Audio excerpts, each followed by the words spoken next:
Non é a única praia que presenta falla de limpeza e mantemento na súa contorna. Segundo os nacionalistas, o acondicionamento de varios areais é deficitario, aínda que consideran que os accesos á Barraña, á altura de Rebordelo, están entre os peores. Ademais do seu acondicionamento, instan tamén o Executivo a demandar de Costas o arranxo do muelle de Chouza, posto que presenta numerosas pedras soltas, que supoñen un serio risco para os nenos que xogan na zona.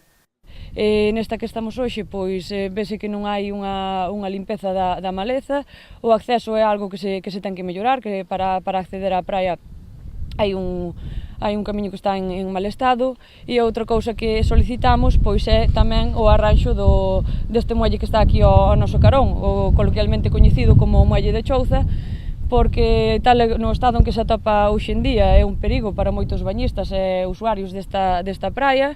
E atrás xa caeu un rapaz, e non é só polo perigo que supón, senón que tamén consideramos que este porto é un símbolo da nosa cultura mariñeira e é algo que debemos de conservar e manter como tal. Esta solicitude do BNG ven se sumar a outras realizadas polos veciños que xa demandaron melloras tanto na praia da Area Basta en Cespón como nesta.